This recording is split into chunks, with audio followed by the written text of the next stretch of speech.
Bonjour à tous, bienvenue sur le site Tout sur la e-cigarette.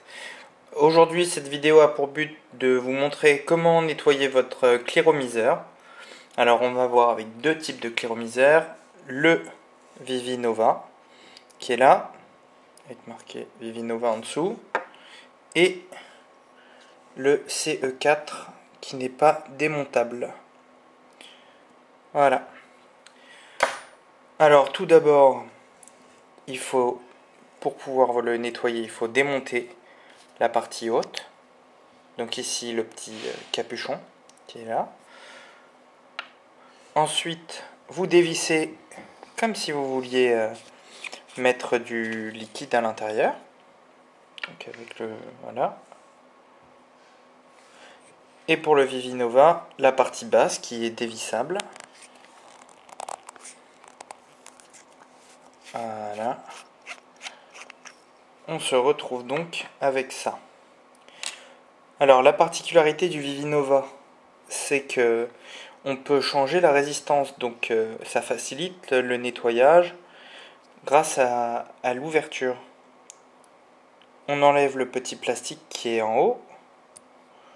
Le petit plastique, on peut le mettre à nettoyer à l'eau. Bien le laisser sécher avant de le remettre, pour pas qu'il y ait d'eau qui rentre dans la résistance, qu'on peut voir ici. Et ça, donc les mèches qu'on peut voir, on peut les changer. Ici, on les enlève. Elles sont prises dans un ressort qui est dans la résistance. Je ne sais pas si on voit bien. Voilà, ici, juste là, au milieu. Pour le nettoyer, c'est très simple. Donc le petit embout en plastique par-dessus qu'on passe à l'eau. Et pour les mèches, c'est très très simple. On prend le cléromiseur ouvert comme ça, donc juste avec l'atomiseur. On le branche sur une batterie. Donc sur une batterie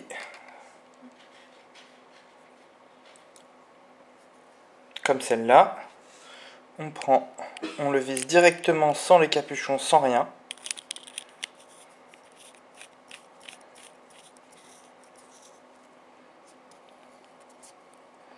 Voilà.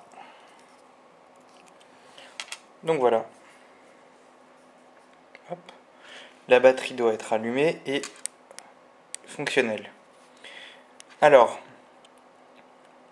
une fois que vous aurez nettoyé le petit embout en plastique, bon déjà ça ira déjà bien mieux parce que ce ne sera pas encrassé de liquide et ce sera tout propre.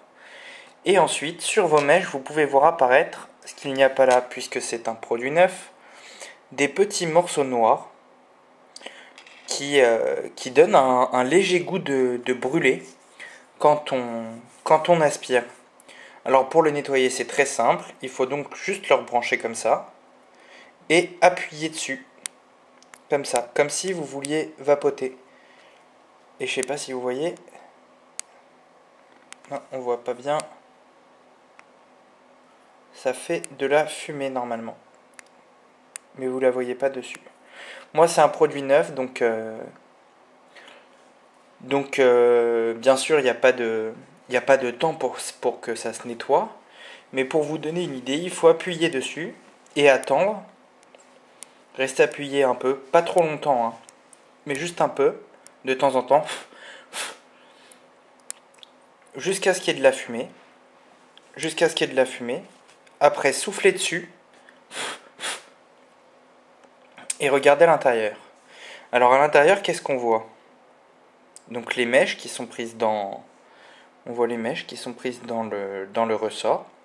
Et ce qu'on voit si on appuie, c'est ça. Ça rougit. Alors quand le cléromiseur est encrassé, ça rougira pas tout de suite. Donc il faut appuyer 2-3 secondes, s'arrêter, souffler dedans et répéter cette opération jusqu'à ce que à l'intérieur ça rougisse rapidement. Et c'est comme ça que vous réussirez à nettoyer votre cléromiseur. Alors c'est un peu le même principe pour tous les types de cléromiseurs. Déjà on va remonter celui-là, hop, je verrouille la batterie. Voilà, donc là ça sert à rien que j'appuie. Je remets le capuchon en plastique. Je remets la cartouche qui sert à contenir le liquide. Voilà, hop. Je remets en haut la petite vis qui permet l'ouverture pour mettre le liquide. Hop. Et ensuite, je remets le petit capuchon pour pouvoir vapoter. Et là, je rallume. Voilà. Et donc, tout fonctionne. Pas de problème. Alors, comment faire avec des cléromiseurs de ce type-là, comme le CE4, où on ne peut pas démonter le socle? Alors, il y a deux solutions. Une dont on va seulement parler, et l'autre que je vais vous montrer tout de suite. Alors, la première solution dont je vais parler, c'est qu'il faut visser le cléromiseur à une batterie et essayer d'enlever la partie en plastique, de déclipser la partie en plastique du socle. Donc pour ça, il faut la visser à la batterie et enlever la partie haute. Donc cette partie-là. Voilà. On ne la montre pas ici. On va montrer une autre méthode tout aussi simple. Donc c'est celle-là. Vous prenez, vous dévissez l'embout du haut, jusque-là, pas de problème. Et à l'intérieur, vous avez le petit embout en plastique qu'on a pu voir sur l'autre cléromiseur. Alors c'est simple, avec une pince à épiler, je viens à l'intérieur, chercher l'embout en plastique, tout doucement, sans le percer. Hop, je le retire. Je le nettoie comme sur l'autre. Je le nettoie comme sur l'autre. À l'eau, je laisse sécher.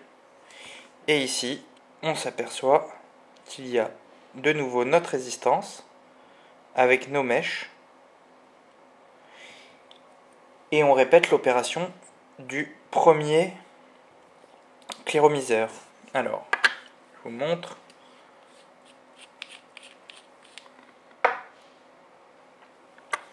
Voilà.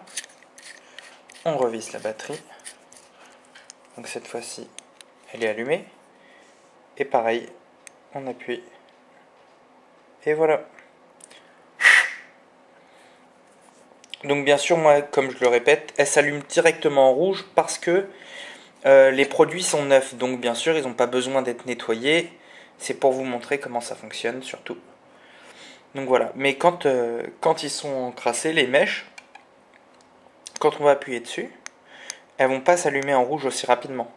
Donc il faut rester appuyé 2-3 secondes, souffler dessus et répéter l'opération jusqu'à ce que vous voyez apparaître cette rougeur assez rapidement. Et voilà, c'était tout pour aujourd'hui. J'espère que cette vidéo vous a plu. Vous pouvez nous retrouver sur les réseaux sociaux, sur Facebook, Twitter, @ tout sur la ESIG et sur Google+. Merci à tous, au revoir.